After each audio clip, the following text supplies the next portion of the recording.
Halo teman-teman, hari ini aku akan mereview film yang berjudul Hope. Film ini mengisahkan tentang seorang anak perempuan di bawah umur yang menjadi korban kekerasan seksual dan fisik oleh pria tua tak dikenal. Sebenarnya, film ini diangkat dari kisah nyata, yang dimana kejadian ini terjadi pada tahun 2008 silam, tepatnya di Korea Selatan.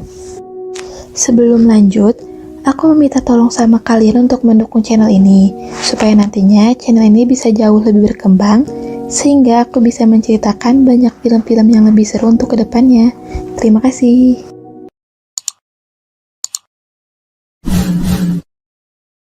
Sowon merupakan seorang anak kelas 2 yang duduk di bangku sekolah dasar. Hidupnya sederhana bersama keluarganya yang harmonis dan bahagia. Ayahnya yang bernama Donghwan merupakan seorang pekerja buruh pabrik, sedangkan ibunya Sowon yang bernama Mihe bekerja sebagai penjaga toko kelontong. Saat makan malam keluarga, Sowon terlihat sedikit kesulitan dalam menjawab soal matematika.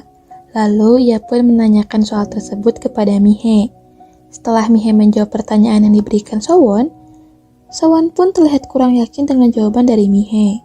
Pada akhirnya, Sowon mencoba bertanya kepada Donghwan yang sedang fokus menonton pertandingan bola bisbol. Akan tetapi, Donghwan hanya menyuruh Sowon untuk mengikuti jawaban dari Mihe. Dan dari sini bisa kita lihat bahwa Donghwan merupakan seorang ayah yang memiliki sifat sedikit cuek, serta kurang memberikan perhatian kecil untuk putrinya.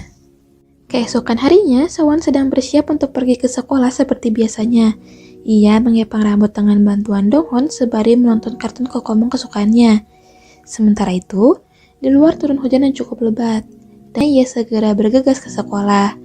Namun, saat ia akan berangkat, tiba-tiba saja Mihe memanggil Sowon untuk meminta maaf, karena ia tidak bisa mengantarkan ke sekolah seperti biasanya.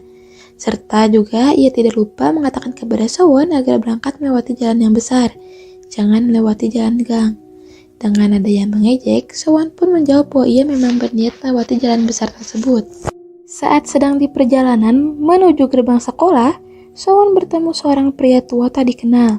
Pria tua itu meminta agar Sowon mau berbagi payung dengannya.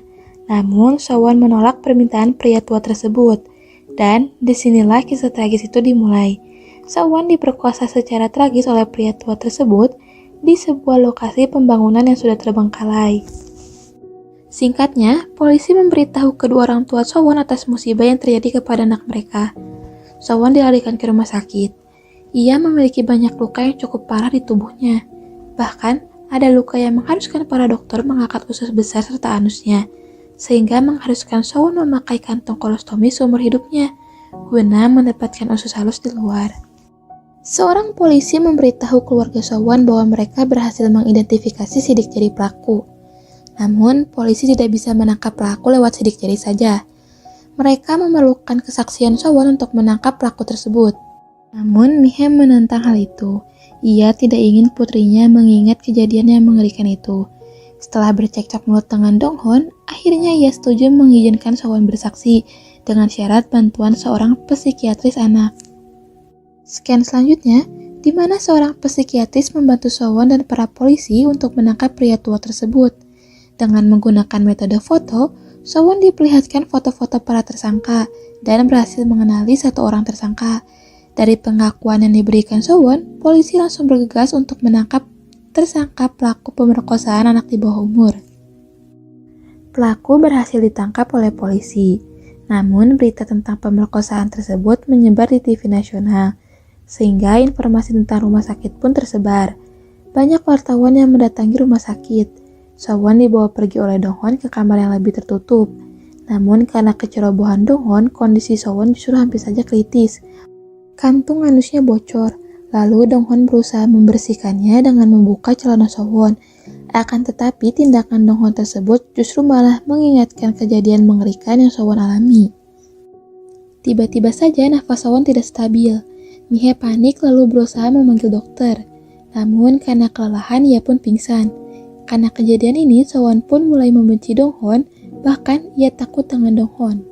Setelah sadar, Mihe mengatakan kepada Donghwan bahwa ia sudah hamil 5 bulan. Ia berniat memberitahu Donghwan akan kehamilannya.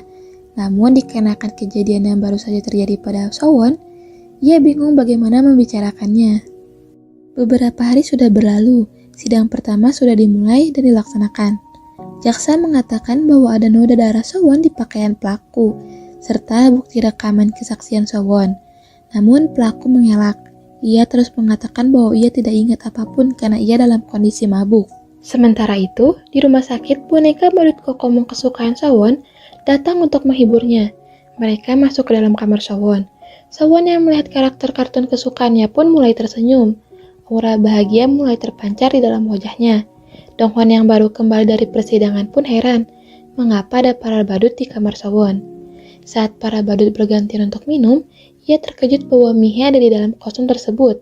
Mihe mengatakan bahwa Kokomong adalah kartun kesukaan Sowon. Melihat Sowon yang tersenyum bahagia, sang ayah Donghwan pun memiliki ide yang sangat bagus. Di malam hari, Donghwan membayar tarif pinjaman kostum baru tersebut.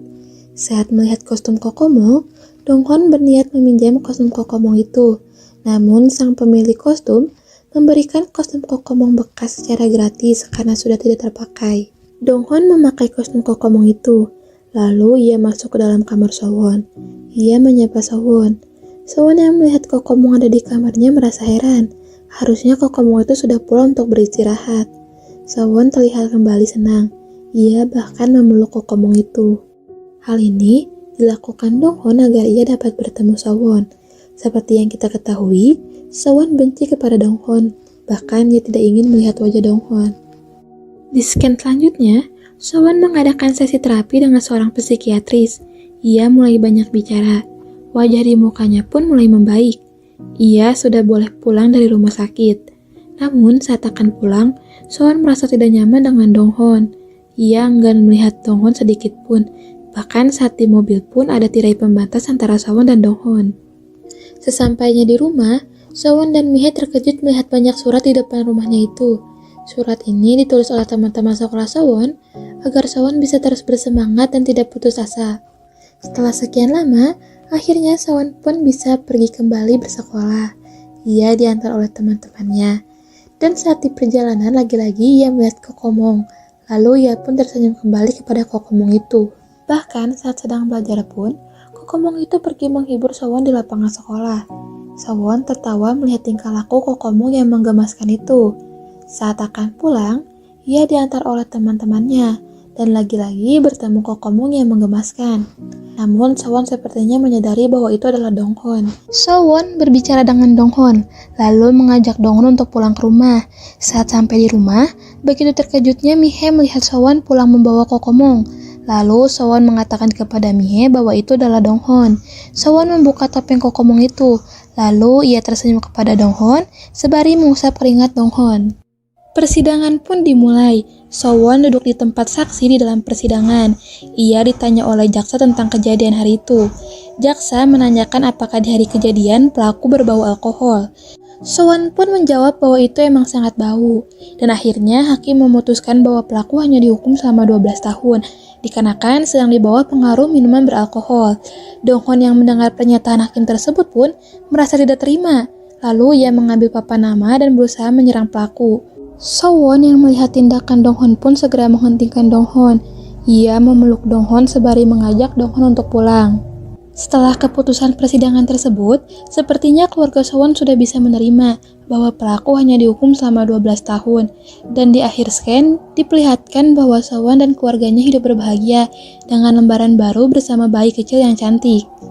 Sekian review film Hope dari aku. Bagi kalian yang mau nonton filmnya secara online, aku taruh link videonya di komentar. Terima kasih dan sampai jumpa di video selanjutnya. Bye-bye.